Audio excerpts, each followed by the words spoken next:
Dahil marami tayong mga ground beef at saka ground pork, gumawa ko ng another mixture. Gusto ko mag-experiment ng meatballs through steaming. I-steam natin siya. Dahil parang gusto kong kumain ng miswa na merong meatballs. So, i-try natin. Ito pa rin siya. Mix yan. Nagugas na ako ng kamay. Dahil maluwag yung ating globes na plastic globes. Try natin kung masarap ang magiging resulta. Hinaloan ko siya ng soy sauce. Siyempre, walang asin dahil yung soy sauce maalat na. Ng paminta, bawang, sibuyas at leeks. At meron akong sinahog na parang kinchay. Pero ibang klaseng kinchay siya. I hope maging masarap sana siya. I-try natin i-steam. Parang trip ko siya mag-steam. O, diba? Igaganyan, bibilog-bilogin lang natin siya. And then, ilalagay natin siya dito sa ating steamer. O. Ewan ko kung ano maging resulta. Pag pangit, hindi ko papakita. Pero pag maganda, syempre papakita natin.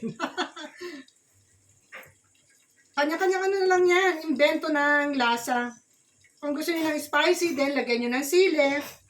Sa akin is normal lang dahil magpapaanghang na yung pamintang nilagay ko. Yun lang. Para kasing nagkikrave na naman ako sa mga steam-steam na pagkain. Nakikita ko dun sa mga Facebook pag nagpo-post sila. Parang ang sarap kumain. Ang hirap kasi yung kinakain ko. Yes, guys. Isang linggo na puro gulay. Maraming pang gulay dito. Bagay hindi naman siya masisira.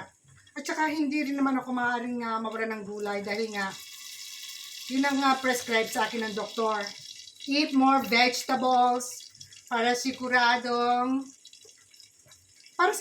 na tuwing umaga nagbabawas ka. Ayan, sorry din sa mga kumakain. Dahil naoperahan tayo di ba? Naoperahan tayo last February. So, ang kinakailangan kong kainin is yung mga healthy food, gulay, prutas, yung madaling matunaw. Ayan, nakita niyo naman, habang nagdadaldalan tayo, pinapakita ko na rin dito. O, ayan.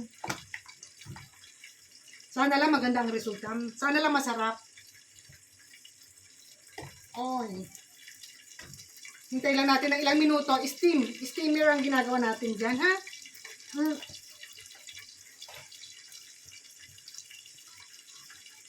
Yes, parang masarap niyang tignan. Ubusin na natin. Para isang salangan. May space pa naman Ano bang tawag dito? Yung nakikita ko dyan lagi na nagpo-post. Yung mga ini-steam na karne. Ano naman siya? Karning baka at saka karning baboy. Mix na siya, mix. And then kayo na bahala maglagay ng condiments. Kayo na ang magpasarap ng karne nyo. Nasa kanya-kanyang timplahan naman yan. Nasa kanya-kanyang diskarte yan. Ganyan lang naman ang pagluluto. O, ayan. Okay, guys. Hindi siya kasya. So, takpan na natin para maluto. Ginawang ko na rin siya ng sausawan, guys. Wasabi, soy sauce, at saka suka. Ito yung ating wasabi, Nilagyan ko siya. Check-in nga natin yung ating ini-steam na karne para yatang may miracle na nangyari. Ayan, mukhang masarap, ito ang ating meatballs na ini-steam.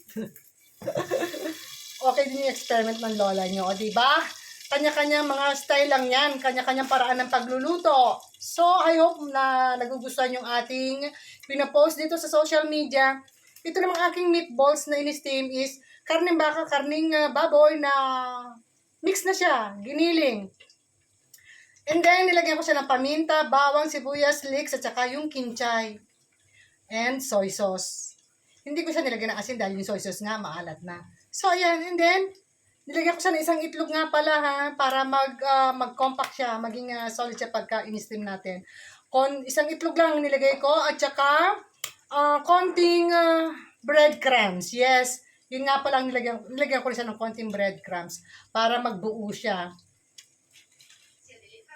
Ayan guys, nag-taste test tayo ng isa. Ang sarap. Promise, ang sarap. Nakachamba ako ng aking mga ingredients na nilagay. Nag-iba yung lasa niya nilagyan ko sa ng kinchay. Ang sarap niya. Pwede nating hanguin.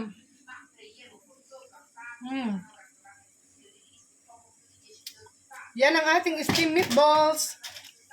Diba? Nakita nyo? Ang ganda. Ang sarap niya, promise. Lalo na kung siguro isasawsa natin sa toyotsuka na merong wasabi. Yummy, yummy, yummy! O ayan, may natira pa tayong konting mixture. Ubusin na natin. Ang sarap niya, guys. Nakachamba na naman ang inyong lolang makulit. Sana nagustuhan niyo ang ating video for today's lunch. O ayan.